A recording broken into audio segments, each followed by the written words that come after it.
जय श्री राम, जय महाराणा, जय राजपुताना, हर हर महादेव, जय माँ भवानी, जय हिंद। पिछले भाग में आपने यह सुना कि महाराणा उदय सिंह जी का राज्याभिषेक किया गया। अब उससे आगे की घटना बताते हैं। 1538 से 39 ईस्वी के बीच में सरदारों ने मारवाड़ से जालौर के आखैराज सोनगराज चौहान जी को बुलावा भिजवाया। सबने आखैराज चौहान जी से कहा कि आप अपनी पुत्री का विवाह महाराणा उदय सिंह जी से कर दीजिए, ताकि सभी लोग ये सहर्ष स्वीकार कर सकें कि महाराणा उदय सिंह जी ही असल महाराणा है। आखैराज चौहान जी ने कहा कि इस प्रस्ताव से हमारी हर तरह से उन्नति ही है, लेकिन बनवीर ने अपने हाथों से कुंवर उदय सिंह जी की हत्या की बात मशहूर कर रखी है। इसलिए अगर आप सभी महाराणा उदय सिंह जी का जूठा खा लेते हैं तो मुझे इसमें संदेह नहीं होगा।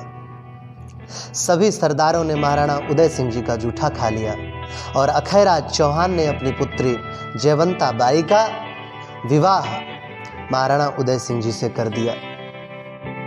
सन 1540 ईस्वी में मावली का युद्ध हुआ। ये युद्ध महाराणा उदय सिंह व बनवीर की सेना के बीच में हुआ था।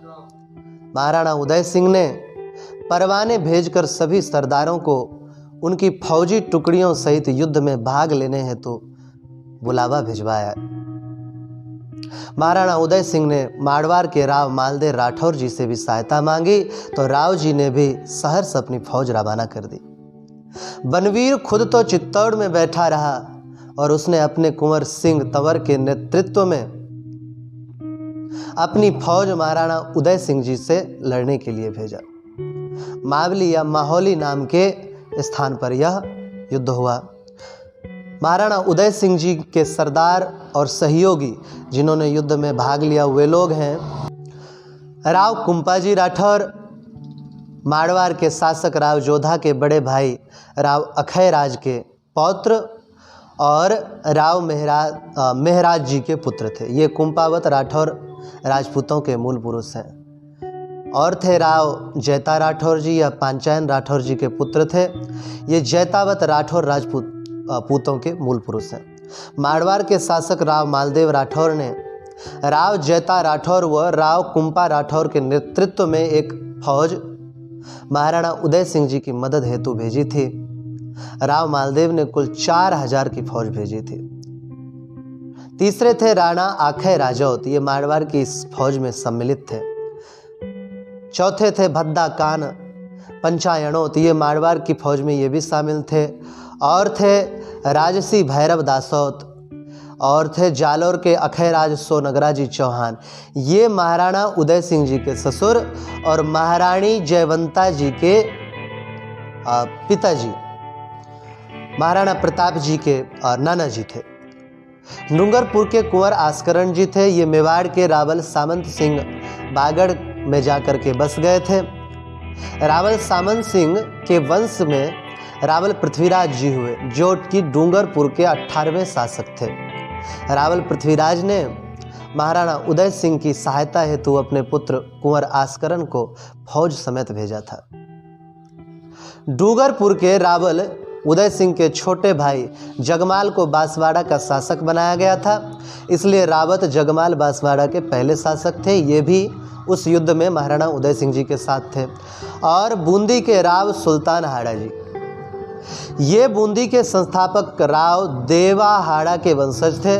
राव सुल्तान बूंदी के नवे राव साहब थे। इन्हें राव सुल्तान के नाम से भी जाना जाता है। महाराणा प्रताप धारावाहिक में राव सुल्तान का बेहद ही गलत चित्रण चरित्र का किया गया था। वास्तव में राव सुल्तान हाड़ा महाराणा प्रताप जी के ससुर थे। राव सुल्तान की पुत्री साहमती बाई हाड़ा से महाराणा प्रताप जी का विवाह हुआ था।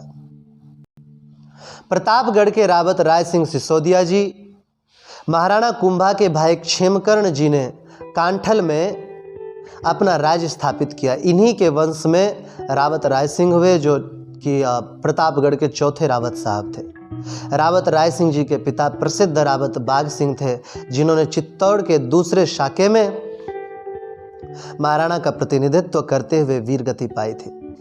और इनके साथ थे ईडर के राव भाड़मल जी राठौर। मारवाड़ के राठौर वंश के संस्थापक राव सिंहा जी के पुत्र सोनिंग राठौर ईडर के पहले राव साहब हुए। सोनिंग राठौर के वंश में राव भाड़मल राठौर ईडर के 15वें शासक हुए। और भी बहुत सारे महापुरुष थे, जैसे कोठारिया के रावत खानपुरविया चौहान जी, सलमवर के रावत साईदास चुंडावत जी, केलवा के जग्गा चुंडावत जी, बागौर के रावत सांगा चुंडावत जी, राव अखैराज पंवार और डोडिया ठाकुर सांडा जी। महाराणा लाखा के समय में डोडिया ठाकुर धवल को लावा की जागीर दी गई थी। इन्हीं के वंश में ठाकुर सांडा जी हुए, जो कि लावा के 5वें ठाकुर साहब थे। इनके पिता डोडिया ठाकुर भाण चित्तौड़ के दूसरे शाके में ही वीरगति प्राप्त हुए थे। तो ये तो थे महाराणा उदय सिंह जी के जो सहयोगी योद्धा थे। अब बताते हैं बनवीर के जो सहयोगी थे उनके बारे में। बनवीर के पास कोई दासी पुत्रों की फौज तो थी नहीं। उनकी सेना में शामिल राजपूतों के नाम बताते हैं हम आपको। रामा सोलंकी, ये माहौली में इनको जागीर मिली थी। मल्ला सोलंकी, इनको ताना की जागीर मिली थी। मल्ला सोलंकी भागकर ताना चला गया। बाद में ताना पर झाला राजपूतों का अधिकार रहा था। और थे कुंवर सिंह तंवर, ये इस लड़ाई में इनका कत्ल हो गया था। इसी ने चित्तौड़ में बैठे बनवीर के आदेश से इस युद्ध का नेतृत्व किया था। मावली में हुए इस युद्ध में 18 वर्षीय महाराणा उदय सिंह जी विजयी हुए थे और इस प्रकार मावली का युद्ध प्रकरण समाप्त होता है। इसी वर्ष जहां एक तरफ महाराणा उदय सिंह जी ने बनवीर की भेजी हुई सेना को मावली में पराजित किया, वहीं दूसरी तरफ इस शुभ घड़ी में कुंभलगढ़ दुर्ग में महारानी जयवंता बाई के गर्भ से स्वाभिमान के सूरज महाराजकुमार महाप्रतापशाली कुंवर प्रताप सिंह जी का जन्म हुआ। और इसी वर्ष कुछ महीने बाद महाराणा उदय सिंह जी की दूसरी रानी सज्जाबाई सोलंकिनी ने कुंवर शक्ति सिंह को जन्म दिया। रानी सज्जाबाई टोडा के राव पृथ्वीराज सोलंकी की पुत्री थी। अगले भाग में महाराणा उदय सिंह जी की ताना और चित्तौड़गढ़ के विजय का हम वर्णन करेंगे। तब तक के लिए आज्ञा चाहते हैं। अगर वीडियो पसंद आता है तो लाइक कीजिए, शेयर कीजिए, हमारे इस हिंदू स्वराज संगठन के चैनल को सब्सक्राइब कीजिए। जय श्री राम, जय महाराणा, जय राजपूताना, हर हर महादेव, जय माँ भवानी, जय हिंद।